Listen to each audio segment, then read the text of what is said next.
Good evening. This is Math 2414. It's March the 5th. I have a couple of announcements to make at the beginning of lecture today. I've sent a remind message out about some of this stuff also. Exam 2 review will be posted on March the 8th, so that'll be Thursday of this week. Will be when I will be posting that. Possible that it could be out on Wednesday, but much more likely that it'll be Thursday. The Exam 2 testing window is March 22nd through 27th. That is after spring break, and remember that spring break is next week. So next week I will not be posting any lectures next Monday or Wednesday.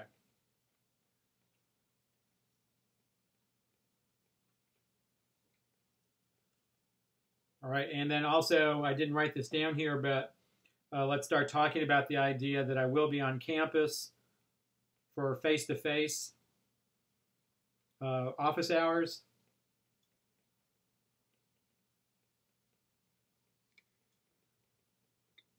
And I will be on campus on March the 21st and 22nd.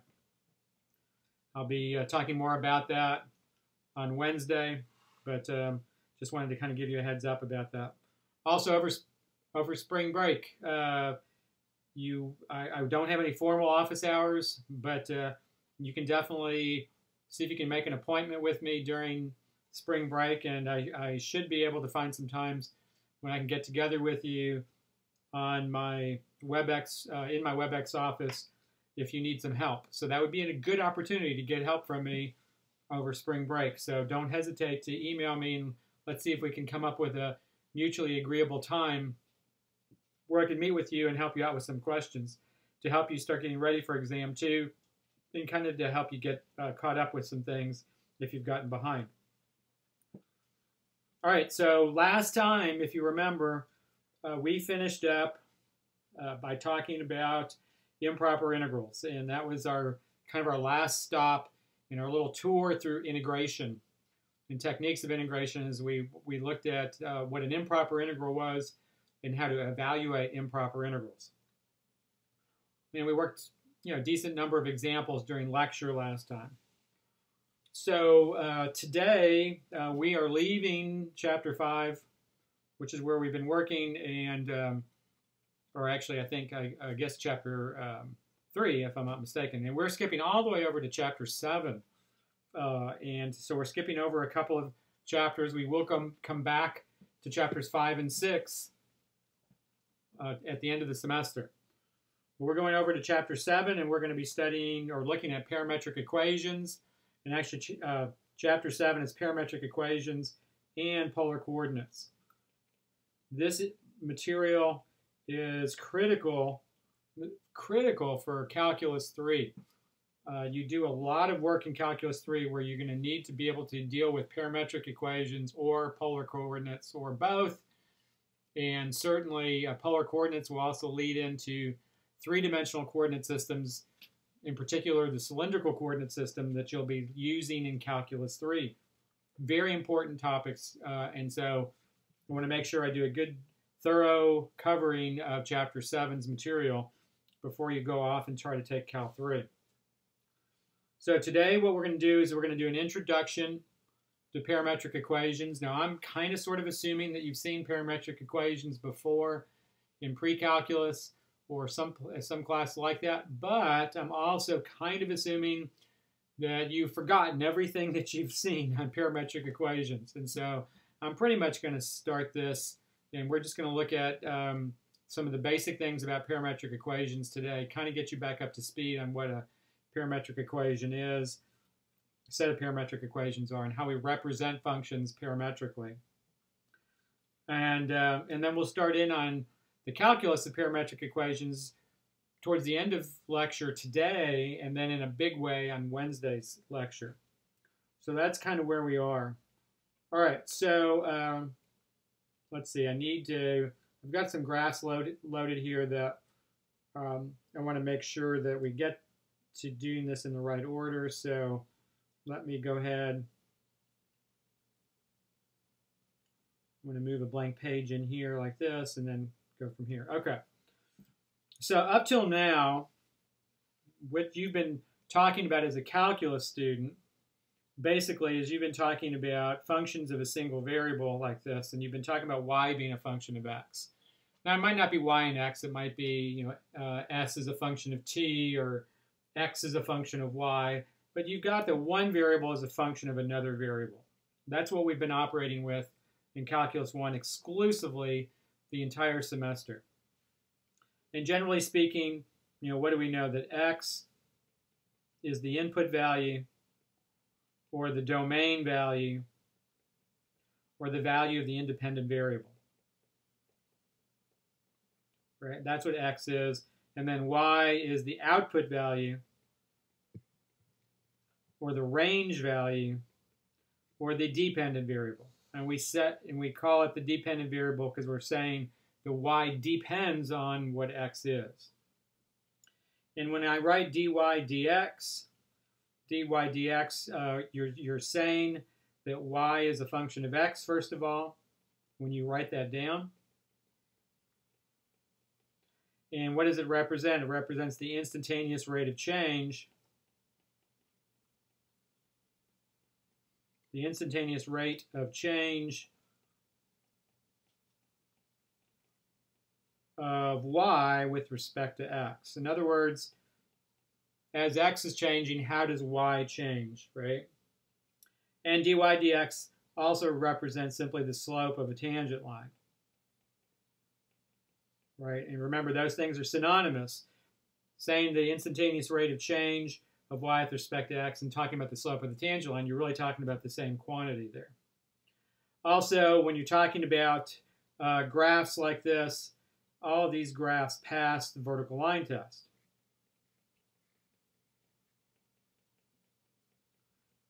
And if you think about it, a graph passing a vertical line test is somewhat restrictive on what we can deal with, or what we want to be able to deal with when we're looking at calculus. And there's lots of applications where a graph that gives you some important information about an application where it's not a function of x, where it doesn't pass the vertical line test.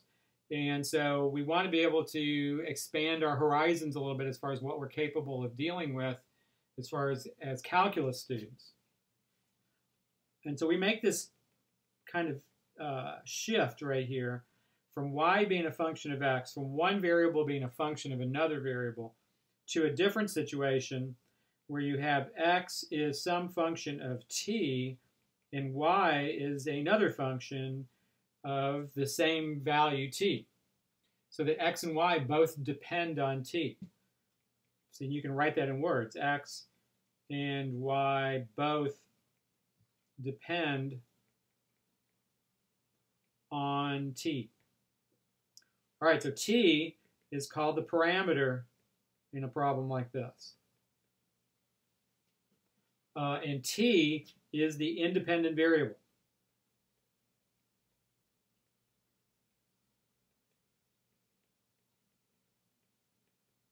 Right, and then x and y are both values of the dependent variable. They're both dependent variables. Because what are we saying here? Is if we have a set of parametric equations like this, that both x and y depend on the parameter value, they both depend on t. The orientation for the graph,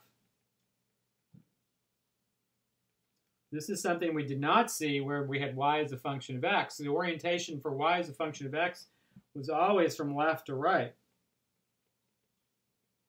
Right, that was the orientation always. So we never actually talked about orientation as somehow a characteristic of a graph when we had y being a function of x, because it was always that we would be looking at the graph from left to right. When you define a graph parametrically, you necessarily give it an orientation, and that orientation may not necessarily be from left to right. That may not be an accurate way of describing it. The orientation is the direction. We'll put the word direction in quotes. It's the direction of the curve for increasing values of the parameter.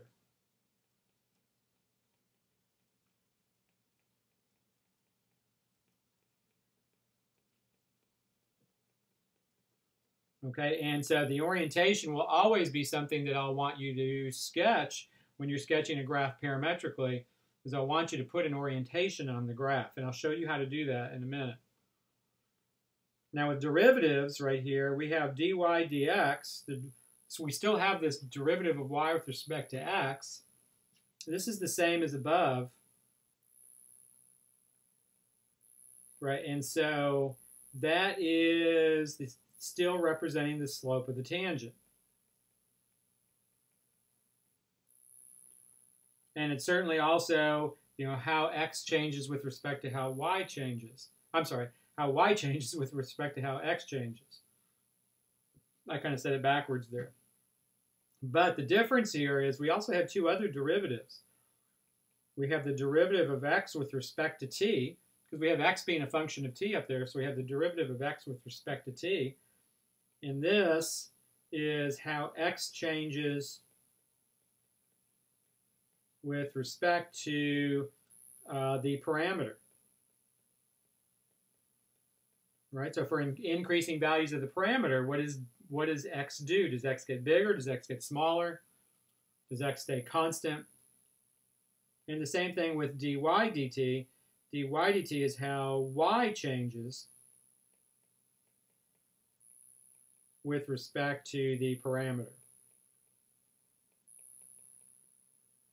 So now when we're talking about a curve defined parametrically, we now have three derivatives to discuss: dy dx, and then dx dt, and dy dt. Now we will talk about these at the end of class today. They are connected to each other, as it turns out, and we'll get to that at the end of class. All right? All right, so what we're going to do now is we're going to start off with an example. Now I have a graph here, but let's just not talk about the graph just yet. I put it on here knowing that maybe I didn't necessarily want you to see the graph right away, but that's probably the easiest thing to do. So we have the set of parametric equations that x is equal to 1 over the square root of t plus 1, and y is equal to t over t plus 1. And there is a restriction on the parameter, and the restriction is that t has to be greater than -1. All right, so let's first of all talk about some general characteristics of the graph based on the equations. So some general characteristics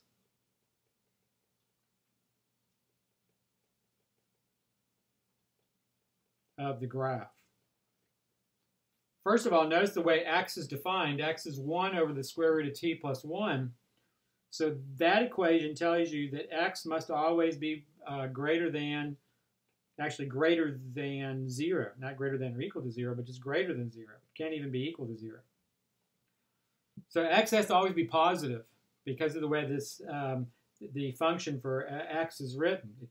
It can't be 0. It can't ever be a negative number because the square root of t plus 1, it's written as a radical like that. It's always a positive number. So x is always positive. It means the graph is always to the right of the y-axis. Also, if you look at what's going on, what if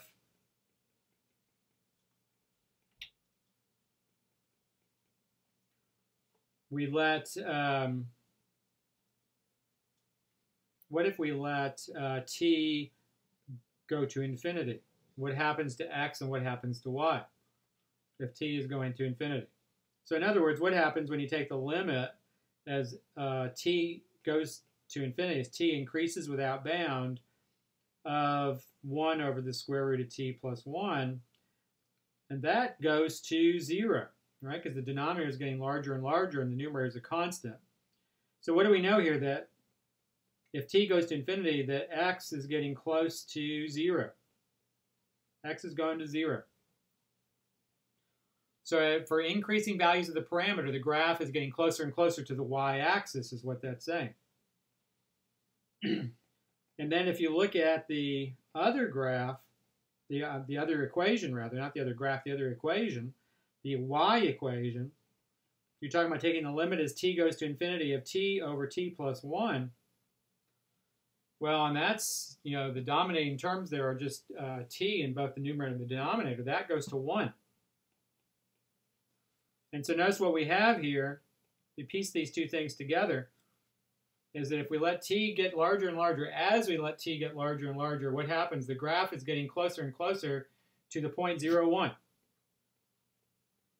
Graph is getting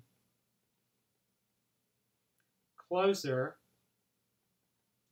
to the point 0, 1. And if you look at my graph down below, that's exactly what's happening. First of all, x is always positive. The graph is always to the right of the y-axis. And then notice as the t value gets larger and larger, you can see that the graph is beginning to get closer and closer to this point 0, 1 right here. And it doesn't actually ever get there. It depends, because you can always make the t value a little bit bigger. Now you could also do some plotting of points here if you wanted to get an idea of some points on the graph. And if you made a t-table here, a t-table for a set of parametric equations actually has 3 rows to it. It has a t row and an x row and a y row. So like with the t row, you might pick, and remember, what does t got to be? T's got to be greater than -1. So you might start, let's say, with, let's start with a negative number. So let's start with negative 1/2 for t. Right, so if you put in negative 1/2 for t, in the x equation, you get negative 1/2 plus 1 is positive 1/2. So you have 1 over the square root of 1/2, which is just the square root of 2. In the y value, when t is negative 1/2, you have negative 1/2 over 1/2, you get negative 1. So now the point, t equals negative 1/2 is not a point on the graph, right? When we're graphing these, we've got an x-axis and a y-axis. There is no t-axis here. We're still graphing in the xy coordinate plane. And so notice we get the value square root of x is the square root of 2 and y is negative 1, which is this point right here. This is the point square root of 2, negative 1 right here on our graph. All right, when t is 0, the x value, that's easier to calculate. The x value is 1, and the y value is 0. And so the graph is at the point 1, 0. And that point is right here. There's 1, 0. Notice we are giving an orientation to the graph. The graph is clearly moving in this direction. It is moving from right to left instead of left to right. And notice this is also consistent with what we talked about a few minutes ago, that it appears that the graph is getting closer and closer to the point 0, 1 for increasing values of the parameter. All right, if I put in t equals 1, x would be 1 over the square root of 2, or the square root of 2 over 2, which is about 0.7. And the y value would be equal to 1/2. So that would be at about this point right here. And that would be the point square root of 2 over 2 and 1/2. Notice that the points are more condensed as t gets larger and larger. Let's pick one more value. Let's pick t equals 3. When t equals 3, x is going to be 1/2 because you get 1 over 2. 1 over the square root of 4, so that's 1/2. And the y value would be 3/4. So that would be at approximately right there. And you can see how these points are getting more and more smushed together as the x value is increasing. So that's the point 1/2, 3/4. Like that. So what happens, what appears to be happening is if we picked, as we pick t values closer and closer to -1, the graph would be further on down here in this direction, right? That would be when t is something that's closer to -1. This is,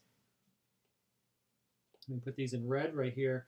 This is the point where t is equal to -1/2. 1, 0 is at the point where t is equal to 0. Here's t equals 1. Here's t equals 3, like that. So if we picked t between -1 and -1/2, we're going to get points down in this direction. And the closer we got to -1, the further down that graph, down that curve, the graph would go, like that.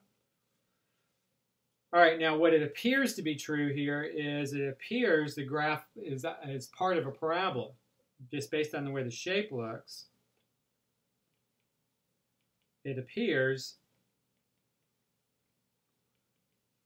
this graph is part of a parabola. What we can do is we can combine the two equations and eliminate t to actually show that. This process of eliminating t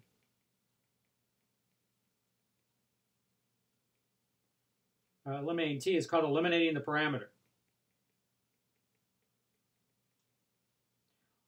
And this is an important thing for you to be able to do, is to actually go through and eliminate the parameter for a set of parametric equations. And then sometimes that gives you an insight as to what the graph of the function looks like. And so it's important that you be able to do that. So I'm going to go through that process right here. If x is 1 over the square root of t plus 1, what I'm going to go ahead and do is I'm going to go ahead and solve for t in that equation. So I'm going to solve for t here. So the first thing I do is I square both sides of the equation to get rid of the radical. To get x squared equals 1 over t plus 1. And then I multiply both sides by t plus 1. So I get x squared times t plus 1 equals 1. And then I could divide both sides by x squared. And then subtract 1. And notice what I've done here is I've solved for t. So I get t is equal to 1 over x squared minus 1. And now what we're going to do is we're going to take our y equation. So y is equal to t over t plus 1. And we're going to take this value for t right here and substitute it in there every place we see a t. And what have we done when we do this? If you think about it, there's no more t's left in the equation. Now, you don't have a particularly nice equation right here, but you have eliminated all the t's. Now, let's clean this thing up and let's see how this works out. Believe it or not, this works out pretty nicely. You get 1 over x squared minus 1 in the numerator. In the denominator, you just get 1 over x squared. And so now that's a complex fraction, and if you simplify that complex fraction by multiplying top and bottom by x squared over 1, you get, in the numerator, you get 1 minus x squared, and in the denominator, you get 1. There's our equations. Y equals 1 minus x squared, or if you want to, you could write it as y equals negative x squared plus 1.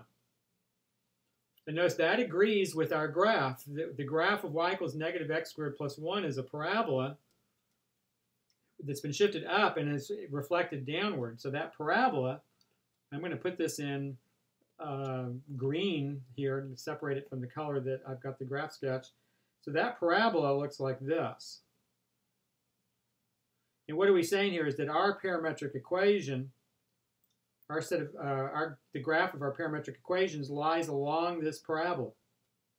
And it lies along just one side of the parabola there, right? Here's our graph of our parametric equations coming in this way. And notice it's coming up the side of this parabola like this. And it just simply gets closer and closer to the vertex as the t value gets larger and larger. How large can I make the t value? As large as I want. And so how close does this graph get to 0, 1? It gets as close as we want it to get.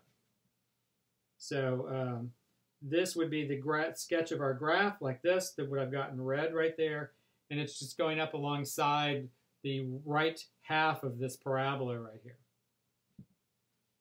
All right, so this is a good kind of introductory example for what's going on as we try to talk about the graph of a parametric set of parametric equations.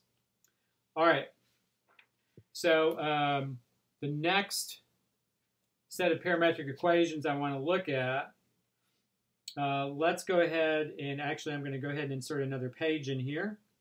So let me go ahead and put another page in.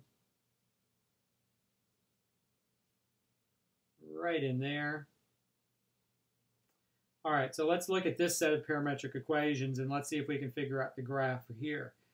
So this is x equals e to the t, and y is equal to e to the 2t plus 1. And what I want to do here is I want to eliminate the parameter and see if I can figure out what the sketch of this graph is. I could go through and plot points, but sometimes eliminating the parameter gives you a better idea of what the graph is going to look like. So eliminate the parameter to analyze the graph.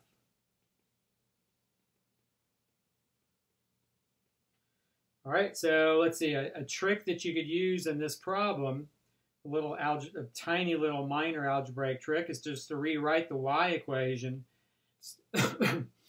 Excuse me, instead of writing it as e to the 2t, write it as e to the t squared plus 1. And then what have you got here? You've got that x is equal to e to the t, right? Here's x equals e to the t. So that's saying that wherever I see an e to the t, I can put an x. So the x goes in right there.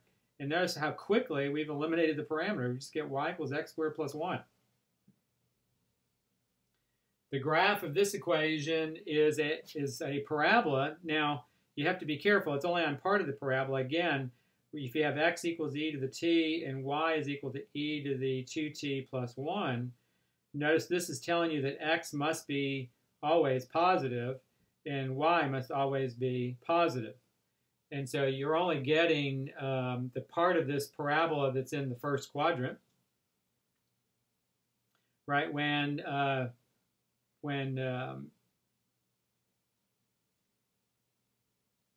t is equal to 0, you get that x is 1 and that y is equal to 2. Where you get the point 1, 2 on the graph. Now, we know that y equals x squared plus 1 is a parabola that looks like this. We'll put this one in red. Kind of looks like this. And so what do we know here is that the x value has got to be positive and the y value has always got to be positive, right? So we know that this graph can only be on the piece of this parabola in the first quadrant. Now notice you can't even get that the graph comes down to the point 0, 1. The reason why you can't do that is because there's no way to make x, so x has to be positive, but there's no way to make y less than 1. Y is always bigger than 1. And so actually what's going on here is you're getting the part of the graph that's on this piece of the parabola. I'm putting this in green like this. And it can't even be equal to this point. So this graph is starting at the point 0, 1, and then its orientation is going up the side of the parabola like so. Right, and that's the sketch of this graph. All right, let's look at another somewhat traditional kind of example. If we have x equals 3t plus 1 and y equals 5t minus 6. All right, let's say that that's our set of parametric equations. So to eliminate the parameter here, in this case we have two linear expressions. So we eliminate the parameter. In this case, let's see, if I took the x equation, x equals 3t plus 1, and I solve that one for t, I'd have x minus 1 equals 3t. And then I divide by 3, I get x minus 1 over 3 is equal to t. And then what I would do is I would take that expression and substitute for t into the y equation. So you have y equals 5 times t, but t is x minus 1 over 3 minus 6, like that. And so let's see, this would be y equals 5/3 x minus 5/3 minus 6, or y equals 5/3 x minus 5/3 minus 18/3, or y equals 5/3 x minus 23/3. And what do you have? You have the graph as a line, and it's a line with a slope of 5/3. It goes through the point negative 23/3. And negative 23/3 is not quite negative 8. So if this is negative 2, negative 4, negative 6, negative 8, excuse me, negative 23/3 is sitting like right about in here. And then 5/3 is the slope, right? And so that means when you go up 3, when you're going over 3, you're going to go up 5, and so on, like that. So when x is 1, you're at negative 18/3, which is at negative 6. So if this is x equals 1 right here, I'm not going to change the scale on the x-axis, then you get negative 18/3, which is negative 6, and that's another point on the graph. And that also gives you the orientation of this graph. Remember, because it's you're graphing a set of parametric equations, you do have to put the orientation on the graph, and the orientation is this way. A line does not have to have an orientation that's left to right. It could easily have one that's right to left also, depending on how you write the equation. So you can get creative about this and write a set of parametric equations that gives you an opposite orientation. By the way, also another thing here is that the representation, the parametric representation of this line is not unique. There's actually an infinite set of parametric representations for this line. So there's an infinite set of parameterizations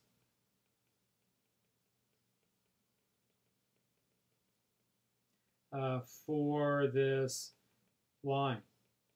For example, if you got the slope-intercept form, y equals 5/3 x minus 23/3, you could just use that to give you a set of parametric equations.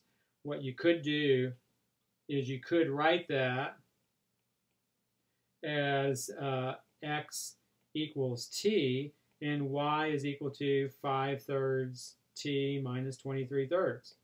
Right? That would be one way to write that parametrically that represents the same equation. So that set of parametric equations is the same line as the original one that we wrote. Right? So there's an infinite set of parameterizations for this line. So it's not unique, which is kind of interesting, because more or less in rectangular form, the graphs are mostly unique, not entirely unique, but mostly. So it's a different situation completely. All right, now let's look at another set of parametric equations, and let's eliminate the parameter here. This is going to be definitely different than what we just saw as far as eliminating the parameter. So you have x equals cosine theta and y equals 3 sine theta. Now remember that cosine theta is always bounded between -1 and 1, and so is sine theta. It's bounded between -1 and 1 as well. And so notice what that tells you here. This set of equations tells you that x has got to be between -1 and 1. And that y, because of that 3 that's in front of the sine theta, y has got to be between -3 and 3. Notice that agrees with the picture that I've got down below, that the y value is stuck in this interval. So y is between -3 and 3, and the x value is stuck in this interval, always between -1 and 1. And as we get an ellipse here as we're looking at this graph. Excuse me. Now you could also, so that starts giving you an idea that this graph is an ellipse, You could also look at the orientation for the graph. If you let theta is our parameter here, if you let theta be 0, whoops, if you let theta be 0, then what is x and what is y? Well, when theta is 0, x's cosine is 0, so x is 1, and y is 3 times the sine of 0, so that's 0. So that's this point right here, 1, 0. And then, so now we pick another value for theta. Now, because there's trig functions involved here, what makes sense is to use multiples of pi for the theta value, because it just makes it easier to calculate. So when theta is pi over 2, then x is going to be 0, and y is going to be equal to 3. And so notice that's this point up here. So this is when theta is 0 right here. This is when theta is pi over 2 right here. And so the graph is traversing this direction like this. So the graph is going around this ellipse in a counterclockwise fashion. Right, like that. And the values of the parameter, right, you have 0, pi over 2, so you can kind of see how this is going to work. This is going to give you theta is equal to pi is going to give you this point, and then theta equals 3 pi over 2 is going to give you this point, and then what happens? The graph starts to repeat at 2 pi. So theta equals 2 pi, you're back at that point 1, 0, and you just keep on going around the ellipse like that. All right, now let's actually prove that this is ellipse by eliminating the parameter. All right, so let's eliminate the parameter to prove this is an ellipse. This graph is an ellipse. Now, when you eliminate the parameter on this problem, you're definitely not, please don't try to solve for theta here. You're just going to complicate your life when you do that. Instead, use some properties of trig functions here to help you out. So you have x equals cosine theta and y equals 3 sine theta. So get the cosine and the sines by themselves. So you have x equals cosine theta and y over 3 equals sine theta, like that. And then in each one of these equations, square both sides of the equation. Square both sides. And what we're going to do is we're going to take advantage of properties of trig functions by doing this. So when you square both sides of the equation, you get x squared equals cosine squared theta, and then you get y squared over 9 equals sine squared theta. And now what you do is now add the equations together in columns. So when you add, on the left side you get x squared plus y squared over 9, and on the right side you get cosine squared theta plus sine squared theta. But what is cosine squared plus sine squared? It is equal to 1. And what are you left with? You're left with a common form for this common standard form for an ellipse. X squared plus y squared over 9 equals 1. An ellipse where the vertices are up at 0, 3, and 0, -3, like I've got on my graph there. And so that definitely proves that this graph is an ellipse. And it's got an orientation that is counterclockwise. Now you can certainly, again, redefine the graph, redefine the set of parametric equations, and you can get the same graph, but you can put the orientation clockwise if you want to. You know, if you're creative about the way you write the equations, you can get the same ellipse, but with a clockwise orientation. That's not hard to do at all. All right, so there's an ellipse right there. So let's go on to the next graph. And so let's see. Okay, so that's the parabola. Okay, so that's the one I want to look at right there. So let's say we have x equals secant theta and y equals tangent theta. X equals secant theta, y equals tangent theta. So now the secant function, you know, is that the absolute value of the secant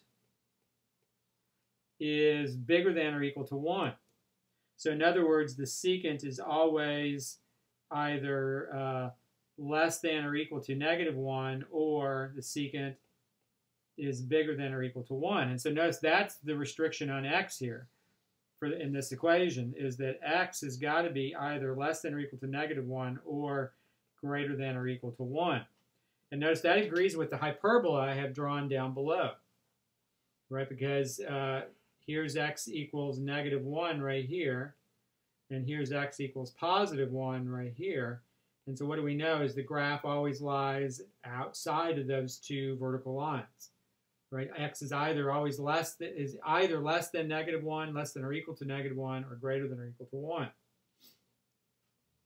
All right, the y value, well, there's no restriction on the tangent function, so the y value can be any real number. So y can be any real.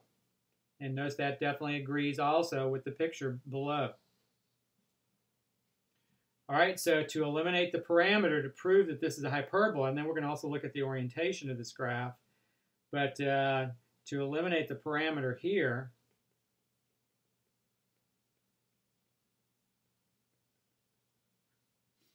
what we would do is use the same trick that I used on the last problem. Square both sides of each of the parametric equations. So you have x squared equals secant squared, and you have y squared equals tangent squared. And then instead of adding, now you subtract the equations. So when you subtract on the left side, you get x squared minus y squared. And on the right, you get secant squared minus tangent squared. But that's the Pythagorean identity for secant and tangent. And so that's just x squared minus y squared equals 1. And that tells you, hey, you've got a hyperbola here.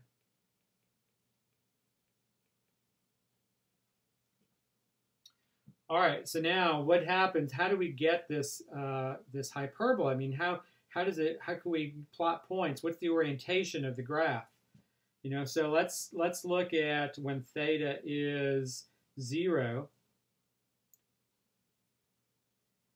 So when theta is 0, let's see, so you have x and you have y here. So x would be the secant of 0, which is 1. And y is the tangent of 0, which is 0. And so that would be the point right here at the vertex on the right side, on the right branch of that hyperbola. That's the point 1, 0 right there.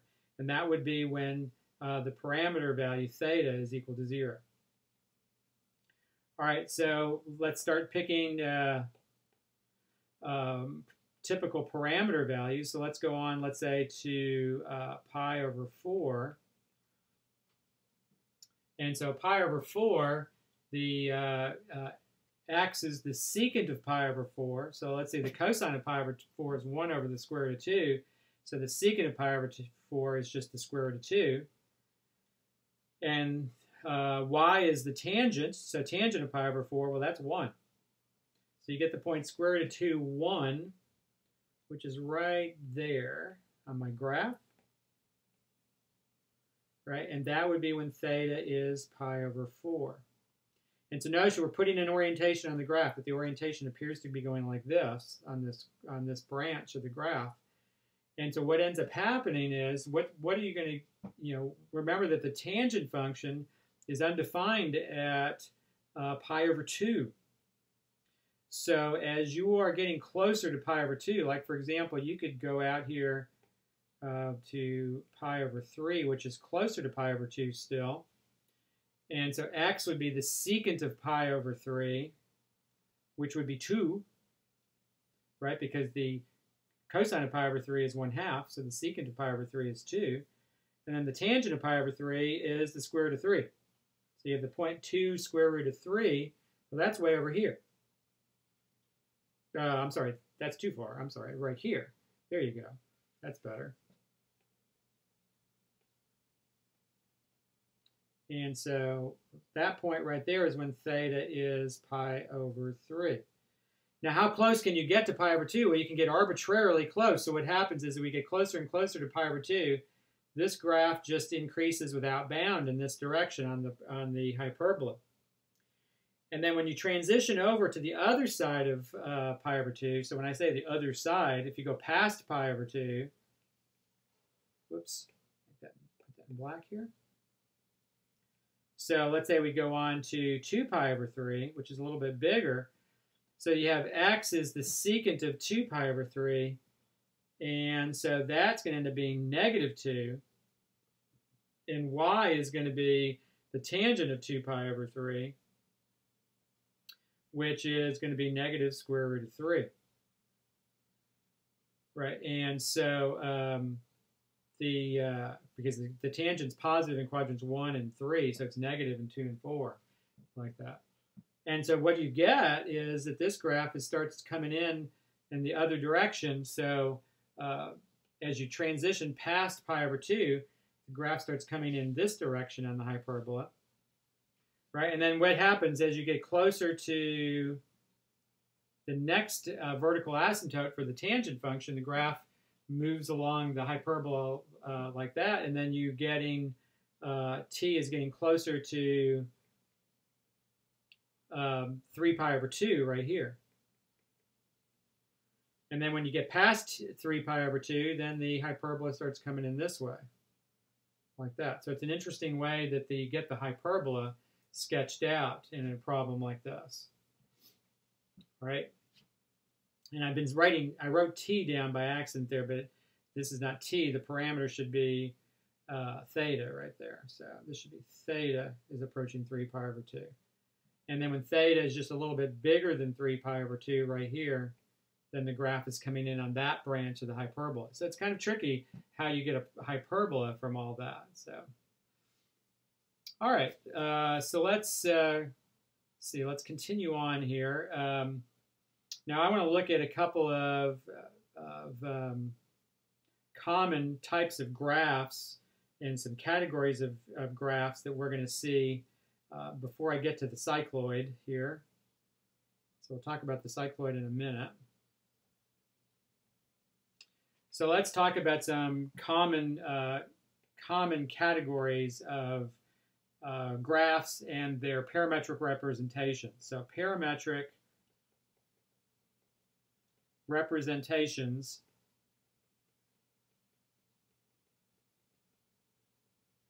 of common classes of graphs.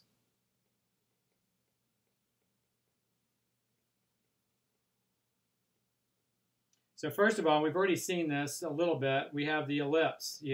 In the ellipse, you have x equals h plus a cosine theta, and y is equal to k plus b sine theta, like that, where a and b are not equal to each other. If it's an ellipse, a and b would not be equal to each other. And so any set of parametric equations that's in this form is an ellipse, and the center is going to be at hk. Center at the point hk, and the standard form, the rectangular form, for this would be x minus h squared over a squared plus y minus k squared over b squared equals 1. Now, I'm not going to ask you to kind of go through and memorize just a ton of basic forms, but there's some basic types of parametric equations that you really should be able to recognize what the graph is going to look like, or have some idea of how it's going to go. The next set of parametric equations is just a special case of the one we just did. This is x equals h plus r cosine theta, and y is equal to k plus r sine theta. So notice in this case, the coefficients of the sine and the cosine are the same, and so this would be a circle. Sorry. There you go, a circle, and the center of this circle, that's what I wanted to say, is going to be at hk, and then r would be the radius of the circle. All right, and the standard form is x minus h squared plus y minus k squared equals r squared. That's the rectangular form for a circle. So you could eliminate the parameter there, and you could get that equation. Then you have x equals h plus a secant theta, and y is equal to k plus b tangent theta. And you've already got the idea that you should know what this one's going to be, that this is going to be a hyperbola. We just saw an example of this a few minutes ago. And the center of the hyperbola is going to be at the point HK. And this hyperbola, actually, the way this one's written, would open left and right, like that. All right, and then we've got a line. And let's say we have a line through the points x1, y1, and x2, y2. So you have a line through those 2 points, then the set of parametric equations.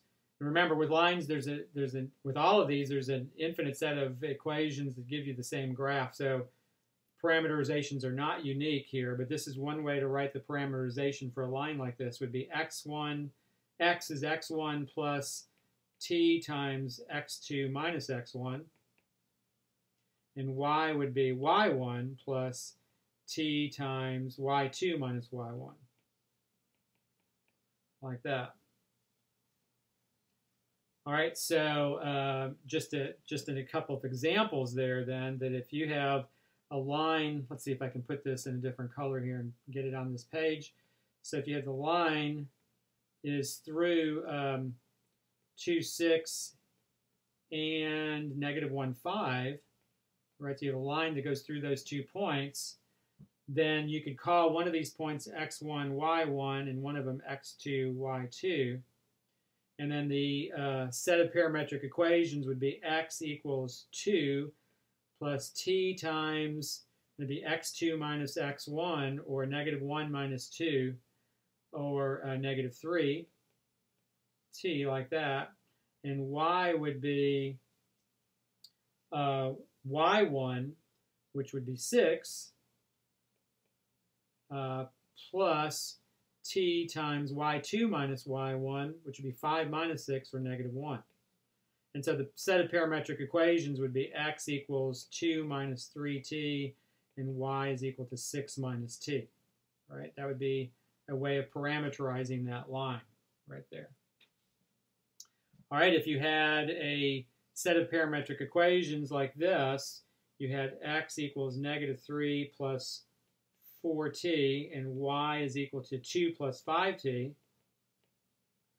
then what would you know? You would know that this is a line,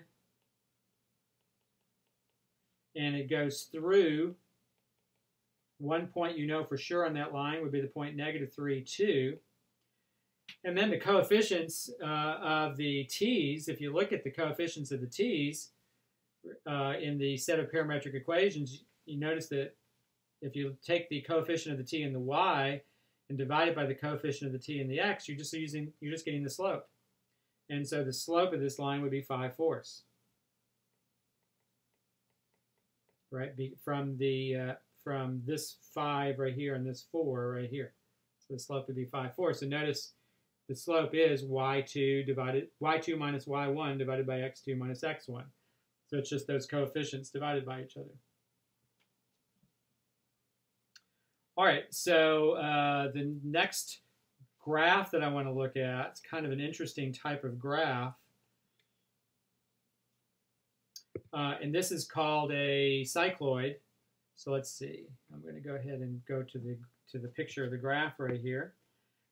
This is an example of what we call a cycloid. Now we're going to talk physically what a cycloid means in a minute. But a cycloid has a set of parametric equations that look like this. X equals a times theta minus sine theta, and y is equal to a times 1 minus cosine theta. We could derive that, but we're not going to do that in these problems right here. So let's see, on that the graph that I have below there, that's the set of parametric equations there. Let me see, let me just make sure that I know which equations I used here. So if you hold on real quick here.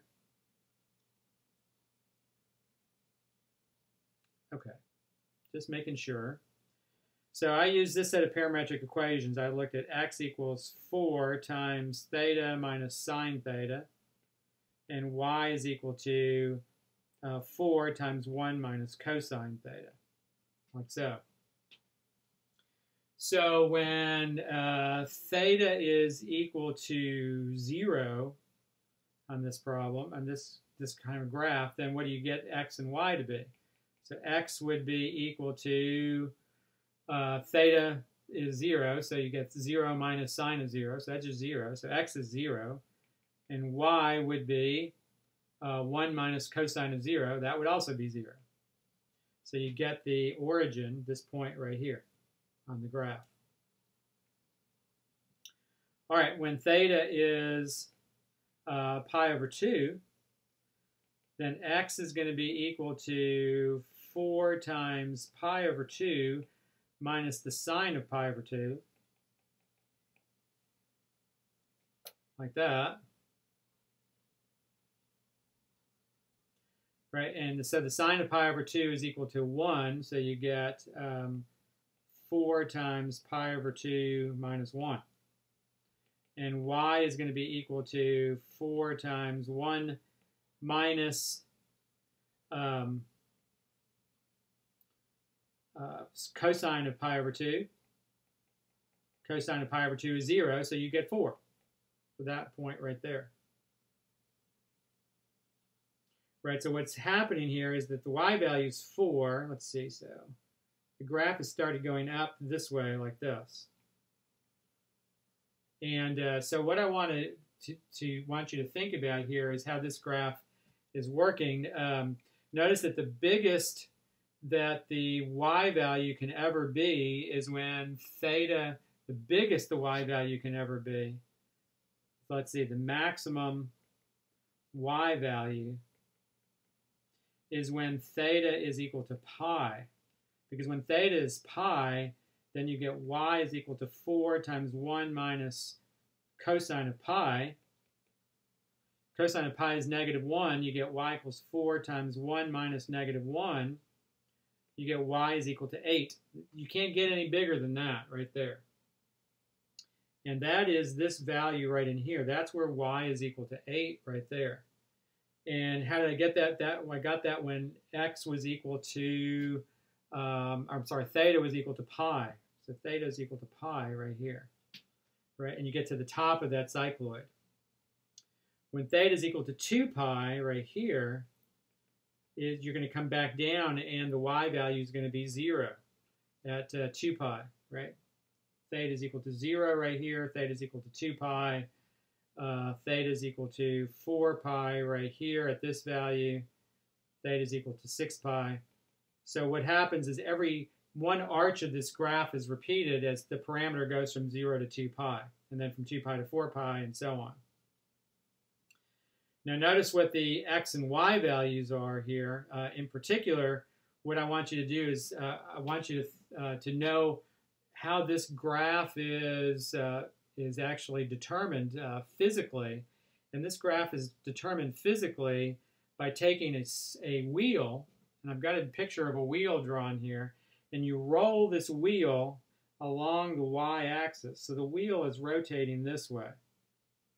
Right, and as the wheel rotates around and continues to rotate around like so,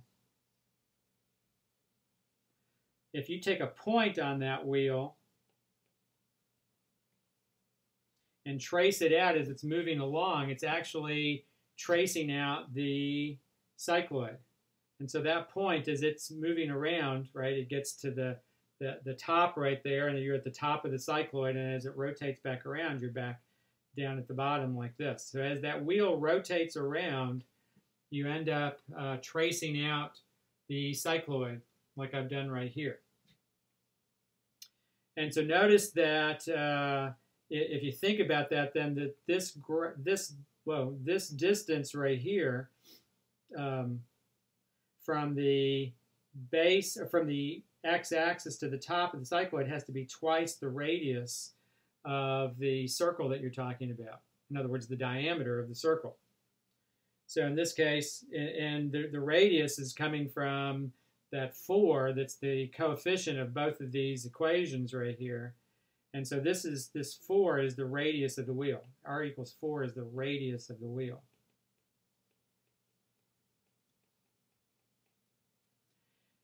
And notice as you rotate that wheel around, what you're really doing is you're actually kind of tracing out along the x-axis right here the circumference of that wheel. And so this distance right here is 2 pi times the radius. Or it's equal to, in our problem, that would be equal to 8 pi right there. Right, because the radius is equal to 4. And notice that agrees with the picture that's a little bit bigger than 24 right there. And what's going to happen, each one of these arches is going to be another 2 pi times the radius as far as the width of it. So in this case, another 8 pi units in each case. These are going to be 8 pi apart like this. And so if you know those basic features of the graph, you can get a pretty quick picture of the cycloid as you're, if you think about what the radius of the cycloid is, right, or the radius of the wheel is. The radius of the wheel is equal to 4. Radius of the wheel is equal to 4 in this case. Right? And so what do you have? You have the circumference laid along the x-axis, and then remember this maximum distance right here is simply twice the radius, or in other words, the diameter, like that. So you get a pretty good, you can get a pretty good quick sketch of the cycloid. And the orientation for the cycloid, you're going from left to right like this. All right, that's the orientation for the cycloid. All right, so that's a quick kind of view of some basic graphs and for parametric equations. The next thing I want to do is I want to look at a little bit with calculus, and this will be the last thing we're going to do today. So let's look a little bit at tangent lines and dy dx, and also dx dt and dy dt when we're looking at a particular graph of a set of parametric equations with a certain orientation. So let's say that we have this ellipse right here, which is just the ellipse I was using earlier.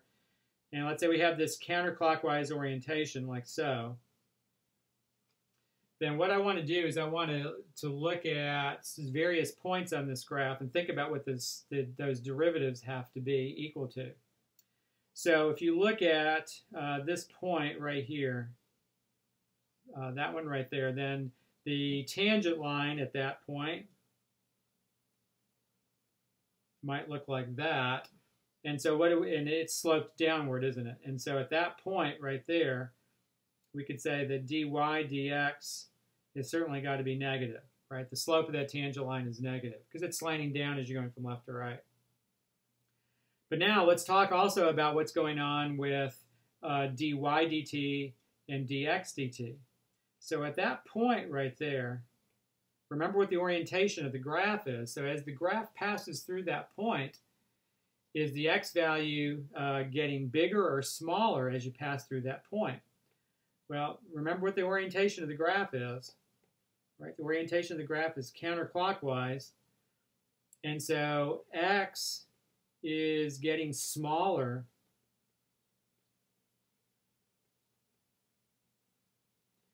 as graph passes through that point.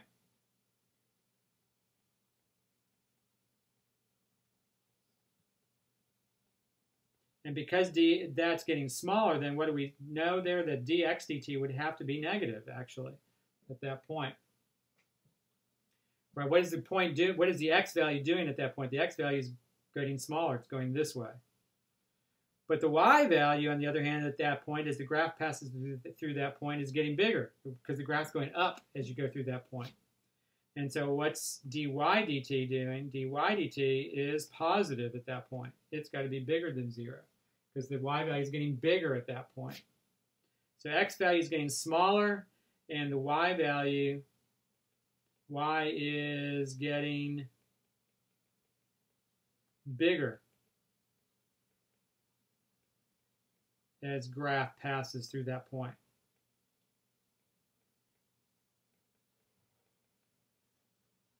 Okay, so now let's look at another point. Let's look at, do this one in green right here. Let's look at this point right here. So remember what the orientation of the graph is. So first of all, the tangent line has nothing to do with the orientation. There's the tangent line, right? Maybe not the best tangent line in the world. Let me redraw that a little bit. Maybe something like that.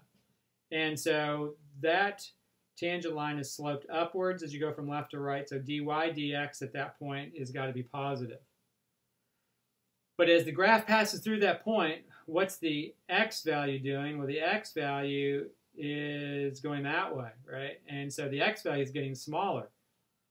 And the y value, well, the graph's going that way, right? As far as up and down, the graph's going that way. So what do we see? The dx dt is negative there, and dy dt is also negative. Right? They're both negative at that point. Maybe somewhat unexpected that's true. All right, so let's look at a point over here. So at that point, the tangent line looks like that. The tangent line sloped downwards. And so dy dx at that point is going to be negative. But now what about dx dt and dy dt at that point? Well, what's happening here? The graph is going down at that point. So the graph's going down this way, but the graph's also moving that direction, moving to the right. So it's moving down and it's moving to the right at that point. Since it's moving to the right, dx dt has to be positive, but dy dt has to be negative. Y is getting smaller at that point, but x is getting bigger.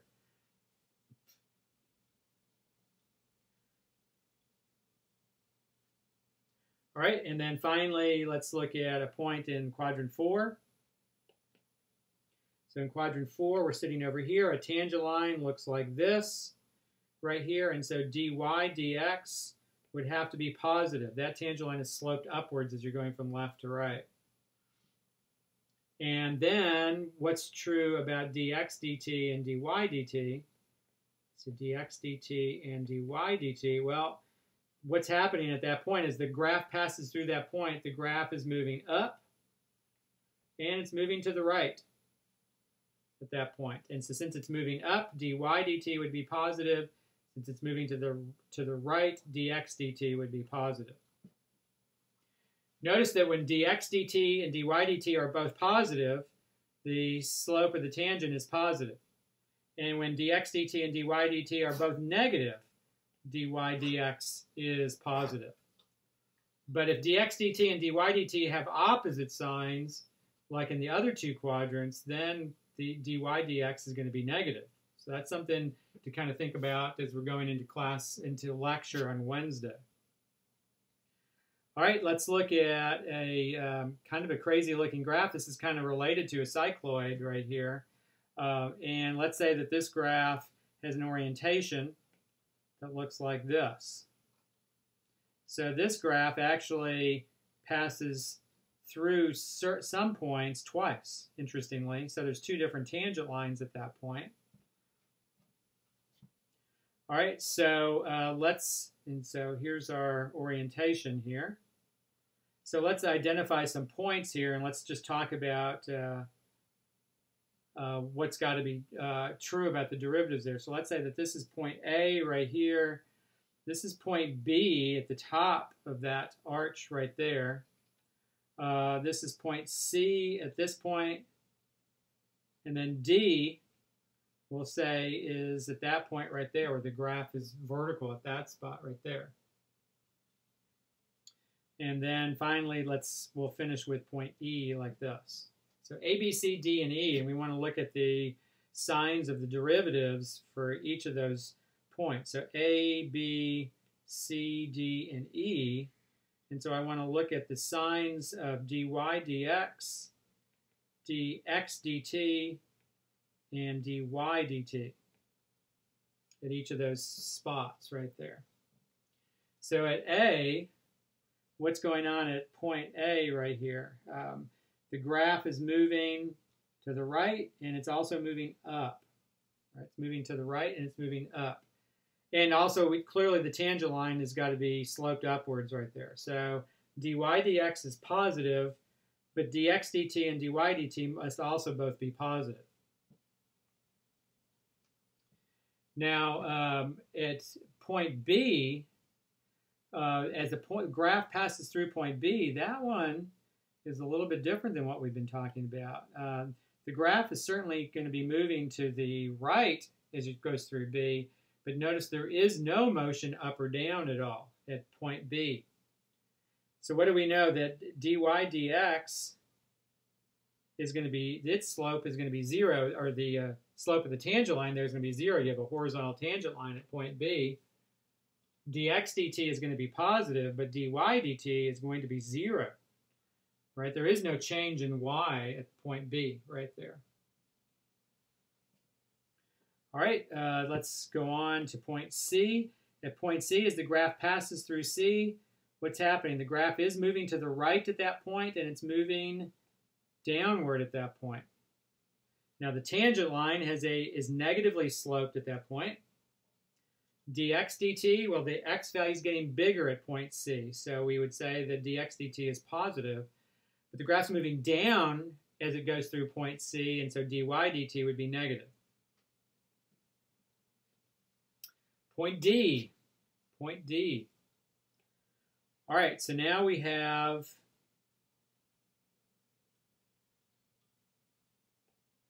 that the graph is, as it goes through point D, is moving downward, but there is no motion to the left or to the right. What else do we know? That that the derivative at point D would be undefined, or does not exist. Either way you want to write it, undefined or does not exist, because there's a vertical tangent line at point D. And dx dt, well, there's no motion in the x direction, and so that would be 0 right there. And dy dt, well, that would have to be negative, right? Graph's going down at that point, right, as it passes through there. So y is getting smaller as you're going through that point. And then finally, point E. At point E, we have that the graph is moving backwards, so it's moving to the left at point E, and there's no motion up or down. So dy dx would be 0 right here. Dx dt would be negative, and dy dt would be 0, no motion up or down at all. And let's see, let's do one more point. Let's do point F. And point F will be this one right here. So I'll put this one in at the very bottom right here. And at point F, what do we have here? That the graph is moving, certainly, as it passes through F, it's going up, and it's going back to the left. Now, the tangent line is sloped negatively, so dy dx is going to be negative. Dx dt is going to be negative because the graph is moving to the left at that point. And then at that point, it's also moving up, so dy dt would be positive, like that. So once again, I do want to point out that when dy dt and dx dt have opposite signs, like those 2 points right there, that notice dy dx is negative. And also, what appears to be true here is that when dx dt and dy dt have the same sign, the dy dt is positive.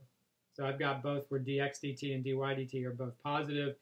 You could probably find points here where they are both negative. Well, not only probably, you could definitely do that. So a point like this, whoops, a point right here, dy dt and dx dt are both negative. The graph's moving to the left, graph's moving down. The tangent line, though, is sloped up, right? And so what do you have here? That you have the dy dt is negative at that point. Dx dt is negative at that point. But dy dx is positive. So that kind of goes along with our chart right there. All right, we'll be talking a lot more about the derivatives of parametric equations and actually how to calculate derivatives and whatnot as we start in on class and lecture on Wednesday. So homework, you do have homework that is due on March 11th. And that homework, the first two problems on that homework are going to be on page on section 7.1 of your textbook, section 7.1, and that's problems 14 and 26.